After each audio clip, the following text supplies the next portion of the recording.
తెలంగాణ రాష్ట్ర విపత్తు స్పందన మరియు అగ్నిమాపక సేవల శాఖ వారు శనివారం సాయంత్రం నిర్వహించిన విలేకరుల సమావేశంలో డిస్ట్రిక్ట్ ఫైర్ ఆఫీసర్ మామిడి భగవాన్ రెడ్డి మాట్లాడుతూ దేశవ్యాప్తంగా ఈ నెల 14వ తేదీ నుండి 20వ తేదీ వరకు అగ్నిమాపక దళ వారోత్సవాలు నిర్వహించుచున్నామని, విధి నిర్వహణలో ప్రాణాలు కోల్పోయిన అగ్నిమాపక దళ సిబ్బందికి జోహార్లు అర్పించడం మరియు వారి ఆత్మశాంతికి ప్రార్థించడం, అలాగే అగ్ని ప్రమాదాలు జరగకుండా ప్రజలు తీసుకోవాల్సిన జాగ్రత్తలు, చర్యల గురించి ప్రచారం చేస్తామన్నారు. ప్రజలను చైతన్యవంతులుగా చేయడం ఈ వారోత్సవాల యొక్క ముఖ్య ఉద్దేశమని తెలిపారు. ఈ కార్యక్రమంలో జిల్లా అగ్నిమాపక అధికారి భగవాన్ రెడ్డి, సహాయ అగ్నిమాపక అధికారి జైపాల్ రెడ్డి, వరంగల్ జిల్లాల స్టేషన్ ఫైర్ ఆఫీసర్లు రవీందర్, నాగరాజు, సిబ్బంది మరియు తదితరులు పాల్గొన్నారు.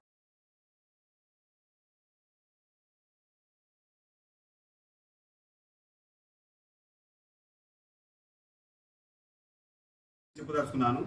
14 ఏప్రిల్ను కేంద్ర ప్రభుత్వం డిక్లేర్ చేసింది అగ్నిమాపక దినోత్సవంగా. ఆ రోజు మేము అమరవీరులకు అంటే విధి నిర్వహణలో ఈ అగ్ని ప్రమాద ఆర్పే క్రమంలో విధి నిర్వహణలో ఫైర్మెన్ ఎవరైతే ప్రమాదవశాత్తు వాళ్ళు కూడా ఒక్కొక్కసారి ప్రాణాలకు తెచ్చుకుంటారు, కొంతమంది చనిపోతారు కూడా. సో వాళ్లకు నివాళి అర్పించడం అనేది 14 ఏప్రిల్ యొక్క ముఖ్య ఉద్దేశము. తర్వాత ఈ వారోత్సవాలు అనేది అవగాహన కొరకు మాత్రం. సో 1944లో ముంబై డాక్యార్డ్లో, ప్రస్తుతం మనం ముంబై అంటున్నాం, ఇంతకుముందు ముంబై అనేవాళ్ళము, అక్కడ ఒక పెద్ద నౌక అగ్ని ప్రమాదానికి గురైనది. ఆ గురి అయిన క్రమంలో ఒక పెద్ద 2 విస్ఫోటనాలు జరిగినాయి, పెద్ద పేలుడు జరిగినాయి. ముంబై మొత్తం షేక్ అయిపోయింది. సో అప్పుడు ఒక 66 మంది ఈ ప్రమాదం జరగానే ఎట్లాగో fire service Mumbai fire brigade రంగంలోకి దిగింది. వాళ్ళు ఫైర్ను ఆర్పే క్రమంలో చాలా పెద్ద ఎత్తున పేలుడు జరిగింది. ఆ పేలుడులో అందరూ ఎంతో ప్రాణ నష్టం జరిగింది. అందులో ఒక 66 మంది అగ్నిమాపకులు కూడా చనిపోయారు. సో వాళ్లకు వాళ్ళ సేవలకు స్మృతి చిహ్నంగా తర్వాత ఒక స్ట్రీమ్ లైన్ చేయడంలో భాగంగా 14 ఏప్రిల్ను నేషనల్ ఫైర్ సర్వీస్ డేగా డిక్లేర్ చేశారు. అప్పటి నుంచి ఇది ఆనవాయితీగా వస్తుంది. నేను ఈ సందర్భంగా అది ఉల్లంఘించదలుచుకున్నాను. సో ఈ 14 ఏప్రిల్ నుంచి 20 ఏప్రిల్ వరకు ఈ వారం రోజుల ప్రోగ్రామ్ నేను మీకు విశేషీకరించదలుచుకున్నాను. 13th నుంచే షురు అవుతుంది. ఫర్ ఎగ్జాంపుల్ మనం ఈరోజు ఉన్నాము. ఈ రోజు ఏం చేస్తామంటే మేము దీనికి సంబంధించిన పోస్టర్లు, కరపత్రాలు ఇలాంటివన్నీ ప్రిపేర్ చేసుకుంటాము. ప్రిపేర్ చేసుకొని జిల్లా సీనియర్ ఆఫీసర్స్, ప్రజాప్రతినిధులతోటి వీటిని ఆవిష్కరింపజేయడానికి మేము నాంది ప్రస్తావన చేస్తాము. ఈరోజు మేము గౌరవనీయ జిల్లా కలెక్టర్లు వరంగల్ మరియు హన్మకొండ గారితో ఈ గోడపత్రికలు మరియు కరపత్రాలను ఆవిష్కరణ చేయడం జరిగింది. ఇప్పుడు తర్వాత ఇట్లా మీరు నాతో సమావేశం press meet with print and electronic media అంటే దానికన్నా ముందు అందరికీ అవగతం కావడానికి కొరకు దీని ఉద్దేశము. తర్వాత 14th నాడు ఇంతకు చెప్పారు కమ్మెమొరేషన్ పరేడ్ అంటే ఈ అమరవీరులను స్మరిస్తూ ఒక పరేడ్ నిర్వహిస్తాము. మేము 2 నిమిషాలు మౌనం పాటిస్తాము. కరెక్ట్ 10 గంటలకు మేము జెండా వందనం చేస్తాము, 2 నిమిషాలు మౌనం పాటిస్తాము. తర్వాత ఇదివరకు ఫైర్ ఫైటింగ్లో ఈ రెస్క్యూ ఆపరేషన్లో పాల్గొన్న వాళ్ళని ఒకసారి జ్ఞాపకం చేసుకుని వాళ్ళ పేర్లను కూడా మేము చదివి ఒకసారి వాళ్ళని మననం చేసుకుంటాం. తర్వాత ప్రతి అగ్నిమాపక కేంద్రంలో మా యొక్క ఎక్విప్మెంట్ ఈ fire fighting operation, rescue operation చేయడం అనేది చాలా క్లిష్టమైన విషయము. సో రకరకాల ఎక్విప్మెంట్ ఉంటుంది అగ్నిమాపక శాఖ ఆధ్వర్యంలో. అవన్నీ మేము ఓపెన్ హౌస్ పెడతాము. అందరూ కూడా వాటిని చూసి ఒక అవగాహన రావడానికి కొరకు మేము ప్రదర్శన నిర్వహిస్తాము.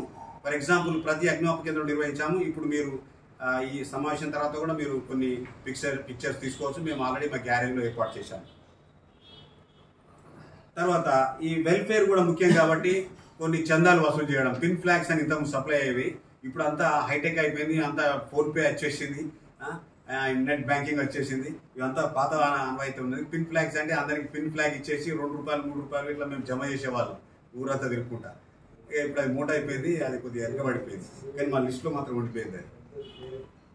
సో 15వ తారీఖు నాడు demonstrations at important public places like bus stands, railway stations, parks, markets and slum areas, inviting local media.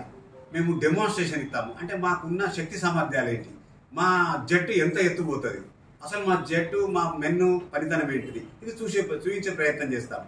ఎవరైనా కానీ ఒక కళ్ళతో చూస్తే కానీ ఒక అవగాహనకు రాను.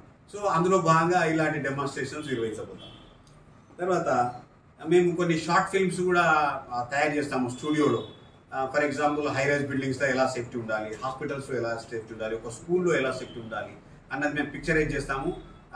కొంతమంది ఉదారంగా మాకు సహకరిస్తారు హైదరాబాద్లో. సో అవి మాకు ఇంకా రాలేదు, నేను మీకు షేర్ చేస్తాను. ఫిల్మ్స్, షార్ట్ ఫిల్మ్స్ ఉంటాయి, మేము వాట్సాప్లో షేర్ చేసాము లాస్ట్ ఇయర్ కూడా, ఈ సంవత్సరం కూడా అది షేర్ చేయబోతున్నాం. ఫైర్ సర్వీస్ డే అనేది ఈ మన స్టేట్ గవర్నమెంట్ డిపార్ట్మెంట్సే కాదు, సెంట్రల్ గవర్నమెంట్ డిపార్ట్మెంట్స్ కూడా అన్నీ కూడా పాటిస్తాయి. ఈవెన్ మిలిటరీలో కూడా ఫైర్ సర్వీస్ ఉంటుంది, సెంట్రల్ ఇండస్ట్రియల్ సెక్యూరిటీ ఫోర్స్లో ఉంటుంది. స్పోర్ట్స్ అగ్ని ప్రమాదం. సో అగ్ని ప్రమాదం చాలా పెద్ద ప్రమాదాలను నివారించవచ్చు.